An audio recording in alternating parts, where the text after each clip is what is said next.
కర్కాటకం వారికి కనుక చూసుకున్నట్లయితే మీకు రాశిలో గురువు ఉన్నాడు, 12వ స్థానంలో ఉండే కుజుడు 19వ తేదీకి మారుతున్నాడు మీ రాశిలోకి. 2వ భావంలో రవి బుధ కేతువుల్లో బుధుడు మనకి క్లియర్గా 7వ తేదీ నుంచి మారుతున్నాడు మనకి 3వ భావంలోకి. మరలా 26వ తేదీకి తుల్లోకి మారుతాడు.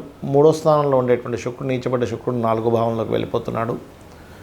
ఈ రకంగా గ్రహాలు ఒక 4 గ్రహాలు మారుతున్నాయి నెల మీకు. అష్టమంలో రాహు, భాగ్యంలో శని, చంద్రుడైతే 2.5 రోజులు మారుతూ ఉంటాడు. మరి ఈ గ్రహాల మార్పు మూలంగా మీకు కలిగే ఫలితాలు ఏమిటి, ఏ దేవతారాధన చేయాలి, ఎటువంటి విషయాల పట్ల మీరు జాగ్రత్త వహించాలి అనేటువంటి అంశాలు చెప్తుంది నేనైనప్పటికీ చెప్పిస్తుంది సాక్షాత్ లలిత అమ్మవారిగా భావిస్తూ ఆ లలితాంబిక అమ్మవారి యొక్క అనుగ్రహం మీకు పరిపూర్ణంగా కలగాలని మనస్ఫూర్తిగా కోరుకుంటూ, ఇక్కడ గమనించినట్లయితే ఈ యొక్క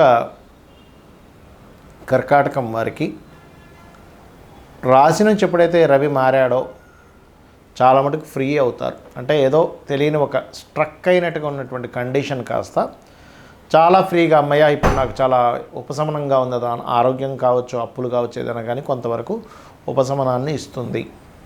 ఇక రెండో విషయం ఏంటంటే కుజుడు కూడా వస్తున్నాడు మీ లగ్నానికి. యోగకారకుడు, కర్కాటకానికి యోగకారకుడు అయిన కుజుడు 19వ తేదీ నుంచి ఎప్పుడైతే మారుతున్నాడో ఉద్యోగం విషయంలోని, సంతానం విషయంలోని, మీరు ఏదైతే ప్రయత్నం చేస్తుంటారో మీ ప్రయత్నం సంబంధించినటువంటి విషయంలో మీకు పేరు ప్రఖ్యాతులు రావాలని చేసే ప్రయత్నం విషయంలో చాలా బాగుంటుంది.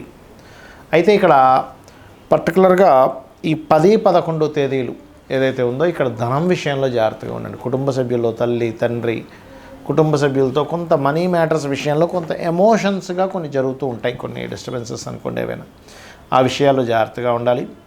7వ తేదీ నుంచి ఎప్పుడైతే మనకి 3వ తేదీ నుంచి శుక్రుడు మారిపోతున్నాడు, 7వ తేదీ నుంచి బుధుడు ఎగ్జాల్ట్ అవుతున్నాడు కాబట్టి ఇన్వెస్ట్మెంట్స్కి మంచి సమయం చెప్పాలంటే 7వ తేదీ తర్వాత నుంచి. కాకపోతే కొంచెం 19వ తేదీకి అయితే ఇంకా బాగుంటుంది, ఎందుకంటే కుజుడు కూడా మారిపోతాడు, 12వ స్థానంలో ఉండే కుజుడు మారుతాడు కాబట్టి 19th అయితే ఇంకా బెస్ట్. కాకపోతే 12వ అధిపతి ఓన్ హౌస్లోకి వెళ్తే ఎగ్జాల్ట్ అవుతున్నాడు, కానీ స్ట్రెస్ ఉంటుంది. 19th నుంచి అయితే ఆ స్ట్రెస్ కూడా తగ్గుతుంది. 19th to 25th వరకు మీకు ఇన్వెస్ట్మెంట్స్ చేసుకోవడానికి మంచిది ఈ యొక్క కర్కాటకం వారికి. అదేవిధంగా 3వ తేదీ నుంచి పర్టికులర్గా మీకు వాహనము, గృహము కొనుగోలు చేయడానికి చాలా బాగుంది. ఓన్ హౌస్లోకి శుక్రుడు వెళ్తున్నాడు 3వ తేదీ నుంచి ఆల్మోస్ట్ మంత్ ఎండింగ్ వరకు కూడా. అందులో పర్టికులర్గా 14, 15 తేదీలు మరింత బాగుంది మీకు ఏదైనా వాహనము, గృహము కొనుగోలు చేయడానికి. ఆ రోజుల్లో మీరు కనుక ప్రయత్నం చేసినట్లయితే ఖచ్చితంగా బాగుంటుంది. ఇక 16, 17 తేదీల్లో ఎట్టి పరిస్థితుల్లో రాజకీయ నిర్ణయాలు కానీ, సంతానం సంబంధించిన నిర్ణయాలు కానీ ఏమీ చేయకండి. నిర్ణయాల వల్ల ఇబ్బంది వస్తుంది.